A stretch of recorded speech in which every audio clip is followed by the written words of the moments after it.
Welcome, everyone. Hi. Hi. Thank you for joining us. We're going to give a little bit more time for people to make their way in. Just wanted to let everyone know that we are live streaming this meeting, just so you see some of the video and audio equipment. So that's, I think, up live now. Yes. Yeah. So just give a few more moments. I think we have two. Garrett? Couple. Oh, is it just our two? Any members of the public? Okay, perfect. Okay. So thank you again for joining us, especially the end of the summer. And I know this is a big time getting ready for the new semester. And obviously Jefferson 2 is getting up and running for the fall. But thank you for joining us. We've had several town hall meetings over the past few months. We had one back in July, and since then, there's been just a tremendous amount of activity with the project team, with engagement with the community. And so the idea of this town hall is to kind of bring the community back in, particularly since obviously people are often away over the summer. So this town hall will also be followed by our regular comprehensive planning committee a little bit later in the evening. So sorry, I didn't introduce myself. I'm Steve Efros. I'm a senior project manager with the Office of School Modernization, working on the Jefferson project, and we'll introduce the rest of the team as well in just a moment. So this is really kind of the overview of our agenda. We'll kind of have welcome and introductions. We'll go over the overall schedule of planning, as well as kind of an overview of what's happening on the engagement side. We should have in a little bit a representative from PPS talking about the renaming process, because that was certainly it has always been an important topic, but we heard from the town hall last time that was, there's some real interest in understanding what the process is. So we'll go over that as well.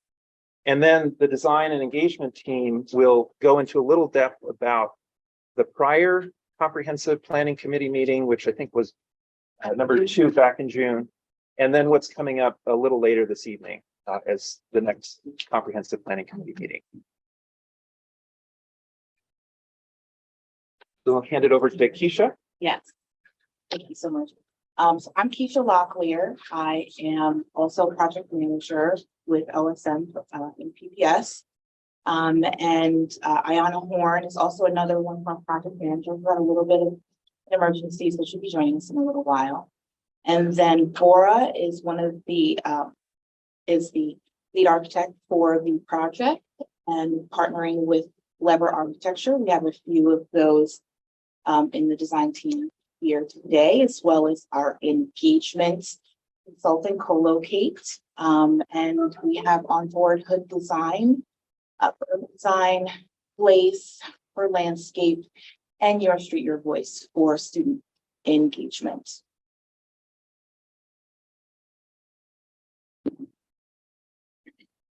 So this image will give you a sense of our schedule of meetings.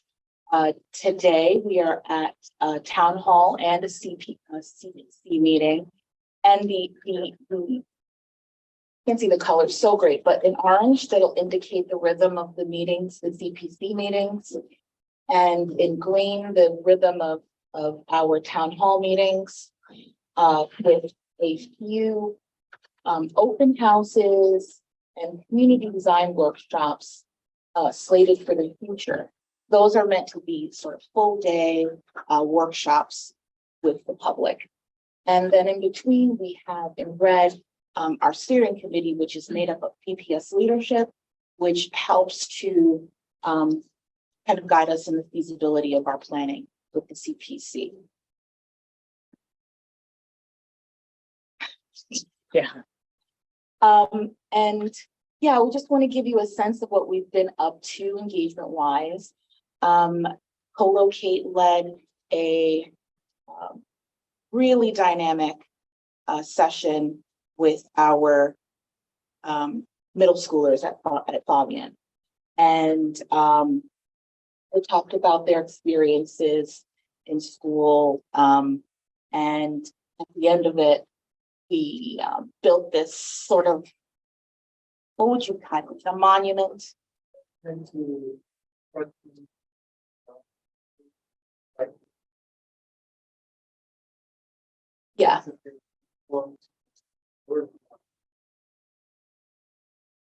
Exactly. What their biggest concerns, wishes, and dreams are for the future of a high school in their minds. And then last weekend, we did the SEI Homecoming Festival tabling, and we had members of the public who participated in a similar exercise, and we were able to sort of build this similar monument at our table at the SEI event. So Danny, we're gonna bring up Danny Ledesma to speak on the PPS renaming process. Much. Thank you. Oh, sure. Yeah. Amazing. You're amazing. Good evening, everyone. Hi, my name is Danny Ledesma. Hi. Oh, I recognize a lot of you. I wanted to just give you a little bit of an update about our renaming process. I don't know if you remember, but about 2 years ago, Sorry about that. right in the middle of the uprising for racial justice, PPS was approached by a lot of different stakeholders who wanted to understand and wanted to name, rename some of the schools at PBS. And while we totally understand and recognize that a lot of the names are not necessarily reflective of our values current day, one of the things that we really wanted to make sure and to ensure is that if we were going to go through the process of renaming, that we were doing it in a way that meant something, that if after the name changed 10 years from now, people would understand why. And that renaming wouldn't just be part of a performance, but it would really help to shape the different experiences of our students, particularly our students who don't see their names reflect their culture, their histories reflected in many of the names of our schools. So kind of like we're doing now, the first thing that we did is we said we want to get a committee of different folks who can help inform what a renaming process would look like. So I don't mean to be too technical, but there are, and we have our former board chair and our board member here, but there are board policies, and those policies are sort of like broad, overreaching sort of goal that the district is supposed to follow by board direction. Underneath those board policies are called administrative directives. And those administrative directives kind of are like the step-by-step how you go about achieving the goals in the policy. So what we presented to our board during this time is we said, we want to put a halt to not necessarily the energy or the reasons why for the name changing, but we want to get aligned as a school and district community about how we make sure that this effort and correlating expense is not done only to be forgotten a year, 2 years from now. So we asked for a change to the administrative directives. And right now what we're in so we formed a committee. One of the things that we wanted to really shape the committee is because the goal was to try to make sure that students are experiencing the places and the school buildings themselves differently. So we wanted to make sure that students were at the forefront of helping to drive this committee around how we go about doing it. So our director of community engagement, Shanice Clark, along with several team members from across the district, convened a committee that consisted of parents, partners, students. And we went through a process where we did some empathy interviews with students. We asked them about their experience. What was it like to walk in the halls? What was it like to see your culture or not your culture reflected? What would you change about your experience? How would you go about influencing changes to make your experience better ongoing? And what we heard is that, and at the same time, we also had 2 schools that we wanted to study their experience of renaming. So formerly Wilson, now Ida B. Wells, formerly Madison, now McDaniel High School. we studied those processes, had a really much more robust and almost prescriptive, where we said you can't just have the PTA, a teacher, one student, and a couple of other folks. We wanted to make it much bigger, and then also try to make sure that students were feeling empowered to be in the driver's seat. And I have to tell you, the students that were involved in both of those processes were phenomenal. One of the students just took on like leadership of the naming process. And you saw how this young woman went from being a student who talked about feeling like she was one of only a few students of color to really being a school leader and really taking that on. And not only having that sort of leadership role there, but also having like so much wind behind her sails. The entire community was sort of like pushing for that. And when we got down to the mascot of Ida B. Wells, we got some pushback from community about their first suggestion. And what we got to witness were that students took the complexity and weren't just sort of one way, there's one way to be RESJ or and another, but really sort of like took the feedback, took the some of the impact of what was proposed and really worked to come up with something that was workable and really reflected a wider set of community values. And you think about like, as adults, we have really good ideas and someone says, I don't like your idea. Like you can think about like how we respond. What we saw were students, because they were in the driver's seat, they're really able to just handle that complexity with so much like grace and leadership. And it was just really inspiring. As I talk to you, I'm kind of getting a little bit teary and my goosebumps, because it really spoke to the power of like young people.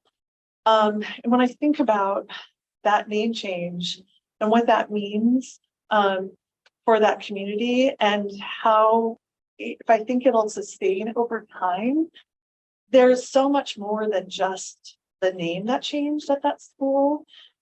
They sort of instituted student leaders who are leading conversations about race, where students are leading that conversation. They've established a No Place for Hate program. I mean, it was really just, you can kind of see like student experience is going to be completely different there. So we're like, how do we replicate that? So through this process and looking at those two kind of experimental pieces, we're now in the final stages of updating the administrative directive, which is the sort of how-tos. And included in that administrative directive is a proposed toolkit. And because we are a little bit more prescriptive, in the past, we used to say, get a committee together. This time we're saying, don't get a committee together yet. First of all, take stock of where your school community is. Are you ready for a name change? Do you, as a principal, have the capacity to hold information nights? Do you have the ability to handle the complexity, the multitude of perspectives that come with a name change? And so we have some tools for school communities to see if they're ready. And then we're proposing that a smaller subcommittee of staff kind of look at the school, sort of how the school proposes that they're ready. And then from there, we'll recommend no more than 2 or 3 name changes per year. We want to do that, not because we don't acknowledge that there's buildings that need to be changed, but because we want to make sure that we're doing it not with a sense of urgency, but with a sense of commitment to doing it the right way so that students are in the driver's seat along with hearing adults so that we can get a change in experience. For us, if all of the building names change, but our students of color, our Black students, our Native students, our Latino students, if they don't experience school differently, or they feel a better sense of belonging, more agency of their experience, then why go through the name change? right? Like we're here about changing the experience so that students can succeed. So the superintendent, like as we speak, and our general counsel are reviewing this proposed change. And so once they've approved this, we intend to update our board, let them know kind of where we are, and then we will start to notify each of our school communities about this new process.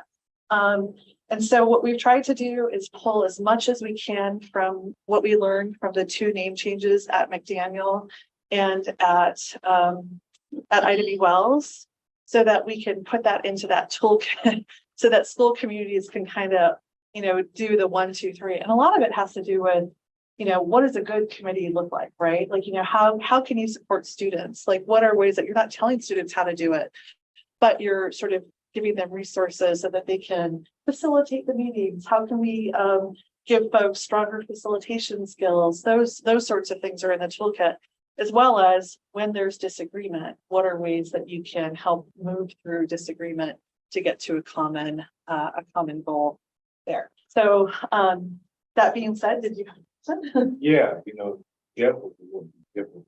We've already did things. We probably could skip on that stuff. In that We had over 2 years of community dialogue, student dialogue. Get ready. So they don't need to go through one step on step. yeah, so I think the tool allows folks to sort of demonstrate, like what you said, like what the tool of the readiness tool says is, have you had community conversation? Have you, you know, do you have a sense of who would be involved, who would be engaged?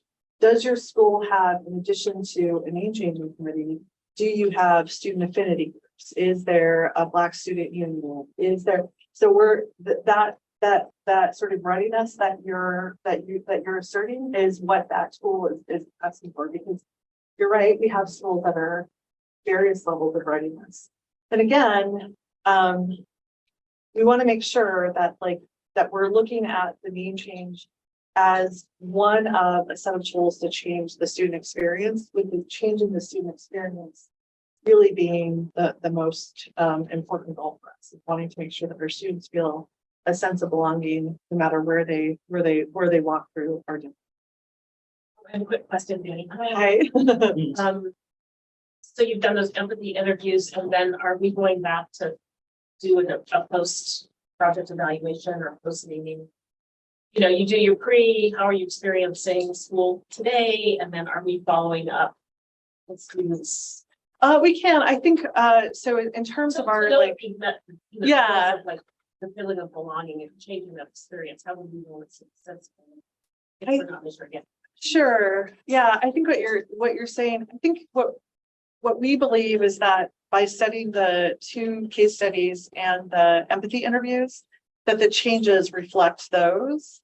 And so as we go through changes, we'll want to make sure that we come through and take some more, you know, we follow that, sorry to be, I apologize, that we follow that like continuous learning loop of plan, do, study, act. So we've started to plan, we did some studying, now we're doing it. Now we want to make sure that as we act, we continue to study and kind of keep following those loops of improvement. So that is there. We're still in the implementing what we heard from what we studied. Okay, Does that make sense? kind of. I really want to know if so in the planning if that full cert includes more research or evaluation. Oh, yeah. Follow-up evaluation, so we know whether it met the goals of changing the experience for students. Yeah, I think like one of the things that we wanted to look at were like some of the survey tools, like the student success surveys. But look at some of those questions as well. Yeah. Sorry, for instance. Well, we'll give them a little bit of time. If there's no questions, we have a comment. Be interested in. Thank you so much for having me. And so this website right here is kind of like the latest and greatest. We're literally like maybe, I don't want to put the superintendent on a timeline, but we're pretty close to sort of doing the next phase of sort of like once it's approved, going back out to the board and then talking with school communities about like, are you ready? Here's how you can demonstrate that you're ready, and then starting to do, sort of get school communities in that sort of line for this. And we'll keep everyone updated here. The thing that's really interesting is that the videos of the meetings are online here, and so the students and the people that were part of it, I think it's pretty interesting, but I love public meetings. So there's a lot of like good stuff. And I think in the second meeting is where we talked a lot about the empathy interview. So if you're interested in that student piece, Is there a grandfather clause? say more like, Huh? say like, is there? Well, for instance, when we were doing our community dialogue, especially when we had at the library store, and I think it was about 2016, and we were bored with the president that time, and or the chair, and they were ready to change. It was already ready. It was confident. And have to admit that it was the Jefferson Alumni Association that put monkey in it. Because we have most of the people did not want the name changed because of sentimental issues. So we kind of fought. Then we started another little dialogue with students. Students said we want to change. But we don't want it done now because there's some important stuff. That we need clean drinking. That's more important than things. So you want to put this back? We have created a new process. That's what a grandfather does. Create a new process. We want to send us through it. We've already done a lot of stuff already. It's right. So it's true. We do want all of the school community to go through this process, and we do want the And there's community. no grandfather. There is no grandfather clause. Ultimately, the school board approves the name, right? So we are not changing, we don't have the authority to change the board policy. So the school board does change the name. The administrative directive just shows us how we get there. I think in the process, we're less concerned about timeline and more concerned about demonstrating engagement and inclusion. So there may be some ways, although, a bigger party is a better party, but sometimes takes a little bit longer, right? So I think there are some ways where if you have a sense of urgency and want to sort of like, sort of close the timeline to be able to like to sort of keep momentum. I think there's yeah, right. I think we're just really trying to focus in on like the quality of engagement, the quality of who's at the table, making sure that there's a sense and feeling of inclusion as part of that decision. And that, like you said, like the alumni and students, that those are all important. How long was it for both Madison Wilson's process? So those took different times, and I kind of have a little bit of a COVID calendar brain because everything feels a thing.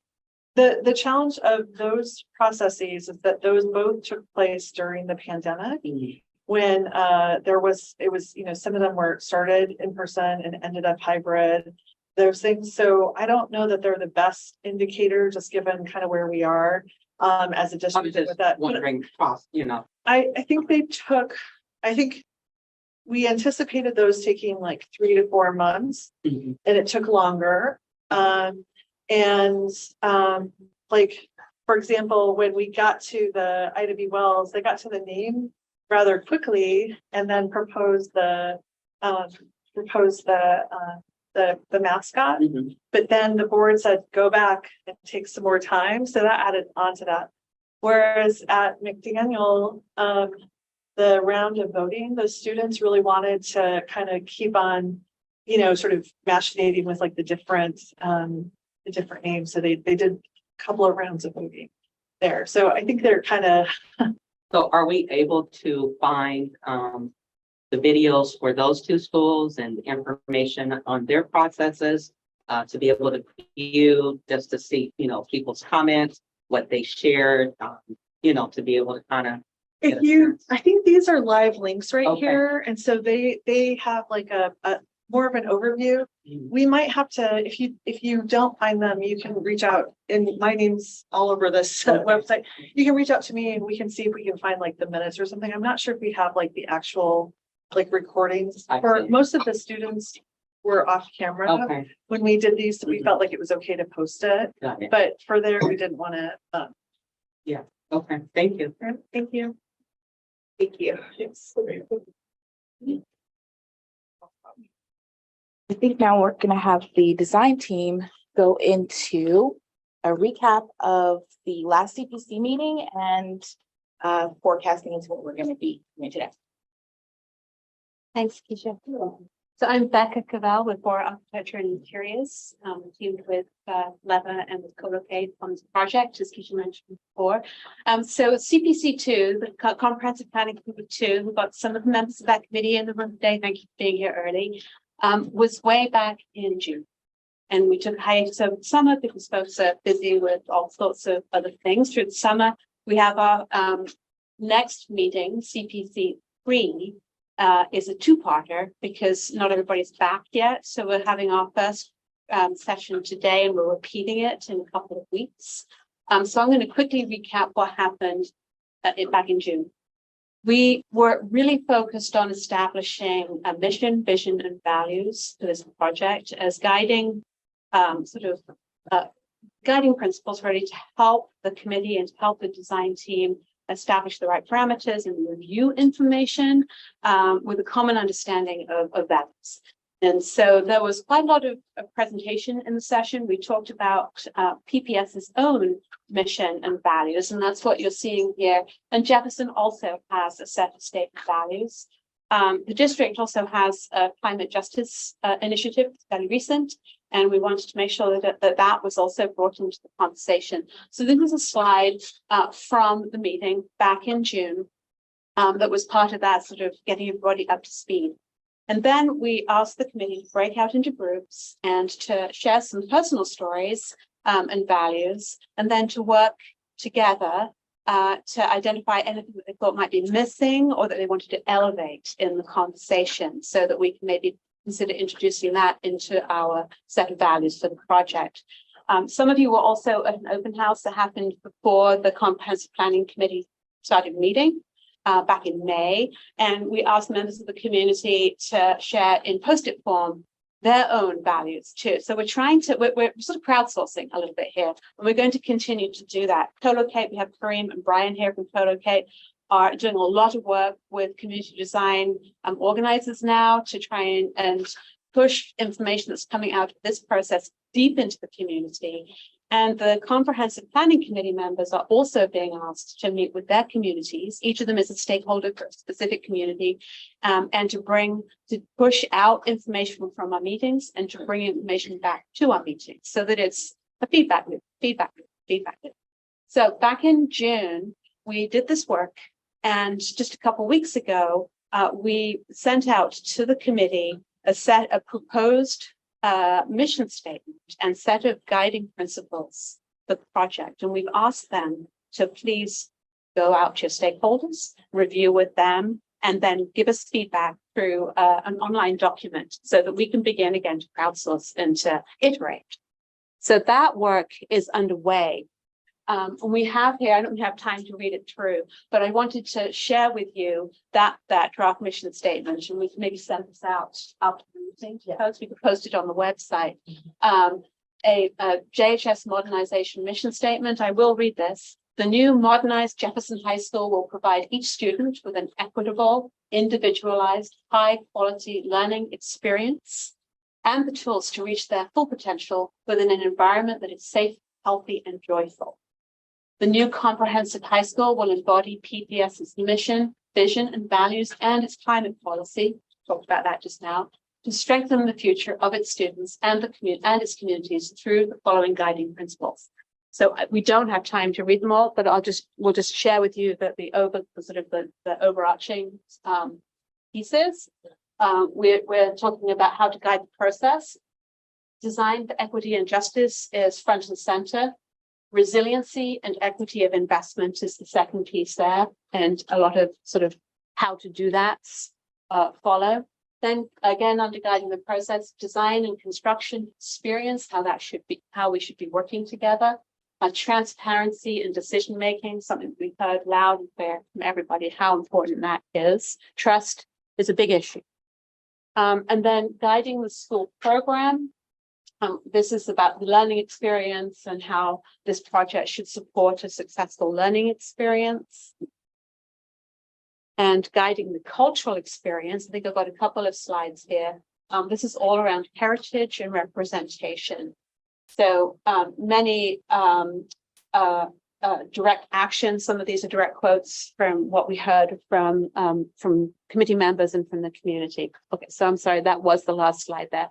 So maybe I'll step back a moment. You're taking no picture anyway. Thank you. You're welcome. There you go. Or maybe if we have a little bit of a gap, we can put these back up again. Nice. People can read them at the end of this.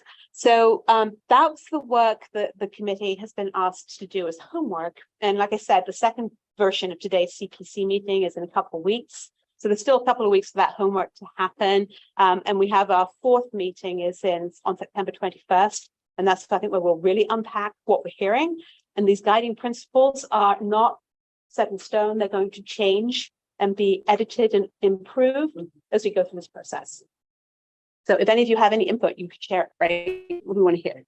So then the last thing I wanted to share was the agenda for this evening's meeting, which starts at 6:30. Members of the public are welcome to come and attend. I think it is also going to be live streamed, so you can go home and watch it while you eat dinner. But it's going to be a long meeting. We're trying to keep it within 2.5 hours. We might have a little trouble doing that. We're going to be looking at the land acknowledgement and anti-oppression statements that PPS has developed. Come back to the renaming process briefly. And then after a discussion about the chair roles for the committee, get into the sort of the real business with a primer on sustainability and specifically on carbon. We're going to talk about community engagement. That's feedback from co-locate and from members of the committee about anything that they've been hearing or actions that have been taken. And we've got 2 exercises that we're going to be doing with the committee in breakout groups. The first is beginning to look at what your priorities might be in terms of site development, just to understand folks how they might weigh different issues around site development. And after a break, we'll share some possible planning scenarios, super abstract, and then ask the committee to again think about that and again come back to their priorities and tell us how they might rank those. So it's no decisions are being made today, but we're going to be seeking a lot of them. I'm sorry, could you repeat? You said this is going to be for today or? It's going to happen twice. Oh, okay. So it's a little confusing, but comprehensive planning committee meeting number 3 I see. is happening twice. Got it. It's a repeat. I see. So if you really love it today, you can come back again in a couple of weeks and do it again, right? So Okay. yeah. So that's our plan for today. Great. I think that's it. for Oh, me. okay. Go ahead. You're with Bora I am and your name? Becca Cavell. Could you spell that last name? So BECCA, and my last name is Cavell, CAV for Victor, EL. Rhymes with Oh, no. And my question is will this be a lead project? yes. Lead goal. Lead. I think we have maybe a couple more slides. Oh, we're in the question period. You're in the question period, so.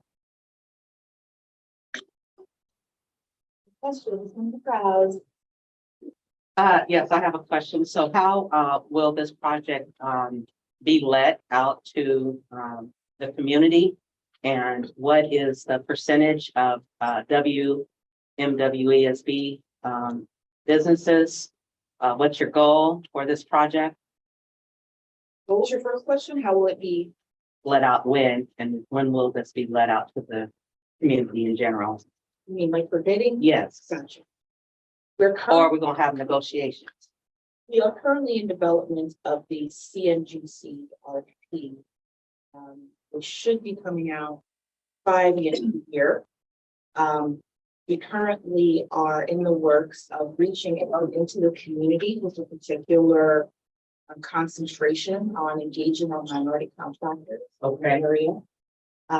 We are starting off, next week, we have a meeting with our new, forgive me, what's Action's title? Business, certified business, Yeah, outreach. outreach development, yeah, sorry. We have a new certified director of business within OSM, so I'm not remembering that title, but he is gonna sort of be a liaison to our department in that effort, to reach out more into our community, starting off with this project as a personal effort in that arena. And then the second part of your question? So just to piggyback on the answer to that. So with all of the other schools that have been out for the bond projects, haven't you guys had that outreach already to for those projects? And so what was the process for those projects? That it would, you could just bring it over into this one and, yeah. Speak to that a little bit. Yes, no, it's been a consistent effort, but typically it's happened a little bit more at the district level in purchasing and contracting. And I think we realize we need probably, in addition to that, more targeted, focused effort within the Office of School Modernization, because our work from a contracting standpoint is different from all of the other contracting that happens for educational and other purposes. Okay. So it's just, I think it's even more targeted, even more focused, and it, I would say, meets more of the needs of these kind of large capital projects. Okay. And then what is the percentage goal that you are seeking for this project? The aspirational goal, I believe, is still 18%, Only 18? but we're always trying to. It's not exceed it. 35%? Seeing that this is a historically dominant African-American community, and the school for the last, easily for the last 40 to 50 years, the school has sat right in the heart and soul of the African-American community. And we want to see minority contractors. I am a general contractor, African-American woman. And, I do not want to see somebody from outside the community doing this project. We want to see people that look like us and providing opportunities for the people who live here to participate on this project very specifically, because it relates back to that name changing thing, is that people, the students that have gone here, this whole community, we've been devalued the whole time, and our children have been thrown away. And so this should be one of those excellent parte projects that should bring that emphasis to the table. So, Absolutely. I think we completely agree with you. And that's those early meetings with minority contractor organizations. It's all about how do we strategize to find out what the needs of these contractors, including yourself, are? How do we target it more specifically? And that's why in some ways we're running this minority contractor outreach and engagement almost in parallel with the community. And we really appreciate actually your being here and kind of your interest at this phase. This is almost, I think, the earliest that we've kind of started on the contractor engagement, because we really understand the need to get that sort of foundation at the earliest possible point in the project.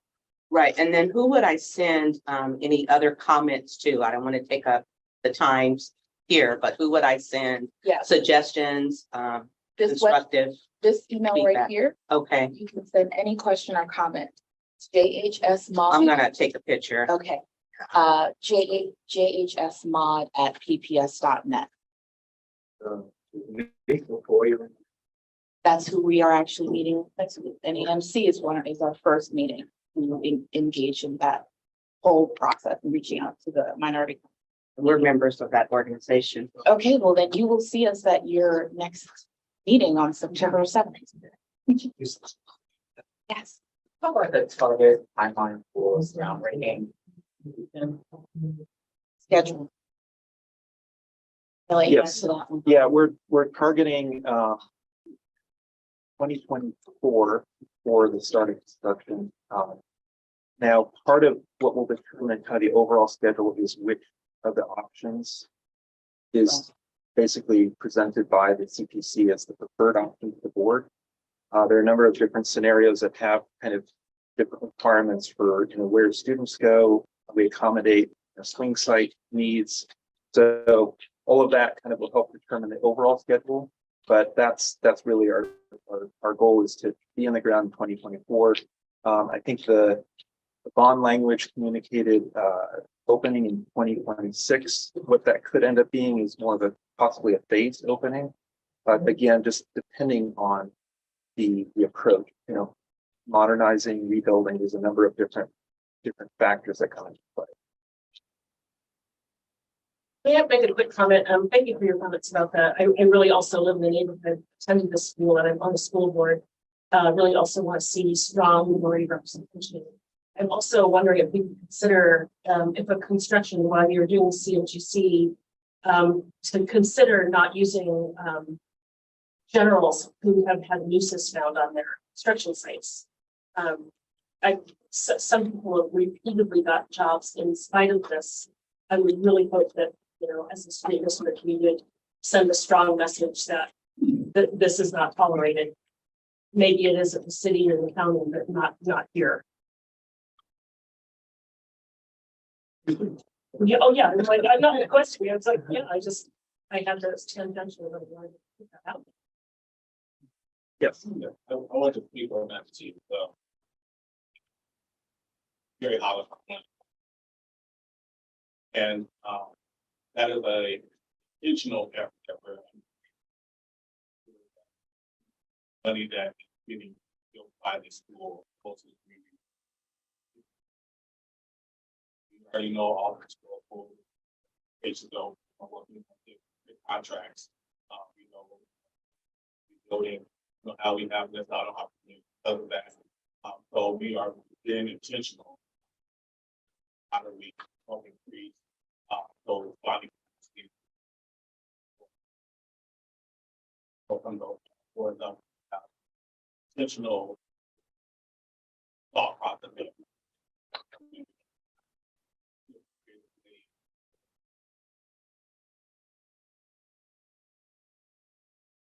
I have another question if no one else.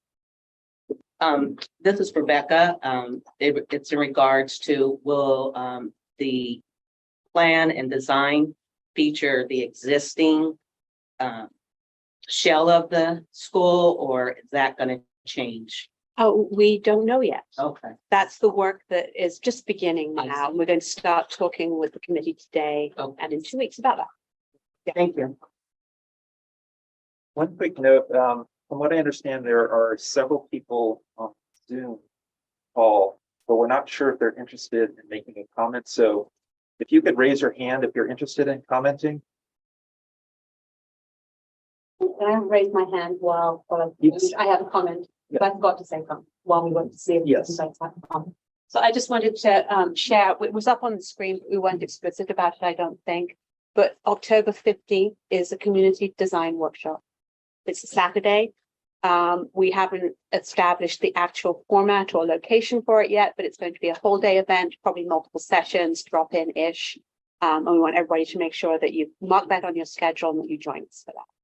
Is it gonna be more like a survey or is it going to We're not sure yet, Okay. but a community design workshop, definitely hands-on, definitely, help us, Interactive. help us figure out what to do.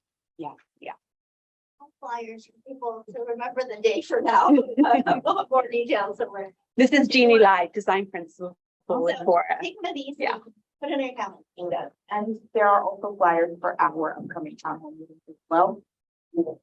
Please take one of those. And they also have contact, information. Right, Yeah. Email. email, website, and everything. And then QR code will be easy. Wow.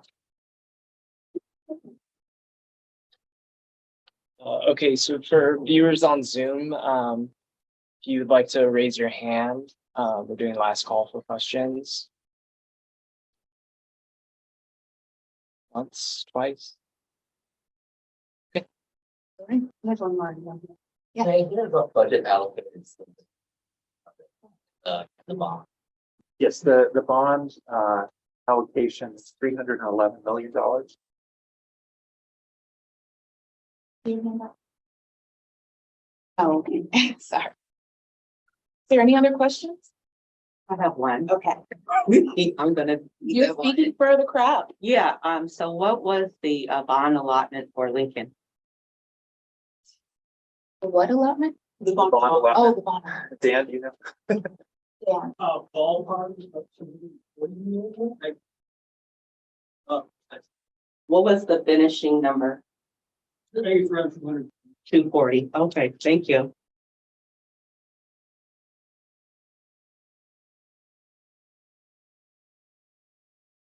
I just have a quick question. I'm a neighbor and a parent.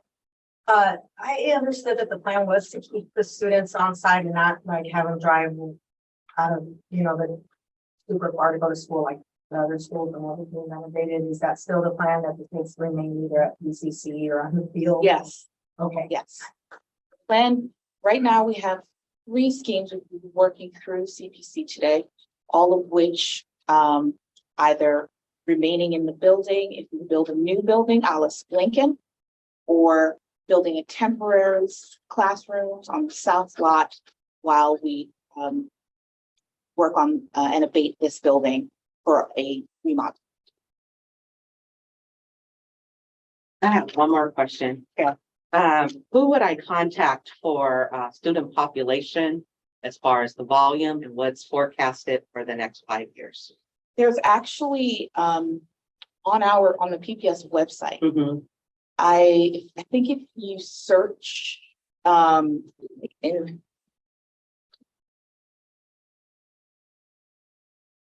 I don't have it, but you know how there's like a little yellow search bar up in the website, and if you like search like historic enrollment or research enrollment, I think is the title of the page or something like that. But and it goes back to like 2015 or something like that. And I think next year or into like 2025 or something like that is forecasted. But all that information is on the PPS website. And one clarification question, how many high schools are there now? The number of just overall. Is Portland Public. it 9? Dan, how many high schools?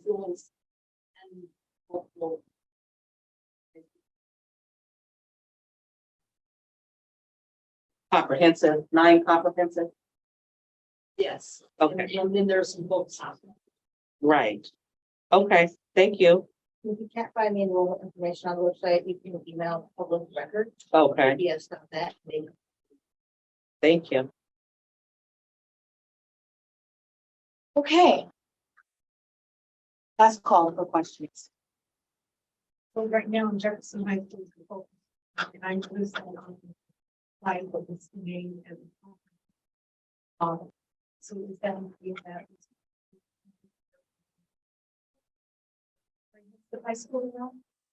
Well, when you see that title in our documentation here, I think we are speaking specific to educational specifications. So the current specs is named high school comprehensive high school educational specifications. And this high school will be built to those comprehensive specifications. Could I add to that? Yes, please do. Thanks. And I can just ask you another question so we can respond, but does that comprehensive still speak to the size of the capacity of the school? So I can speak, so I'm not the administration side, I'm the design side. But Marina was here a couple of weeks ago and she spoke to it as well. So it's a both and. Right now, the school is a focus school. It's going to be designed as a comprehensive high school, and it's going to also include the focus that it has now. So it has extra space to accommodate the dance program and then make sure the middle college is reflected and the current health tech and so on.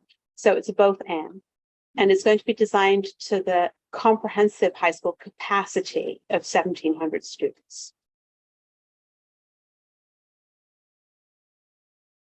Okay. We're going to call that almost fixed. Thank you so much, everybody, for spending your evening here. listening about our project, and we hope to see you at our next town hall. And please feel free, if you have the time and energy, to attend our CPC meeting, which will start in about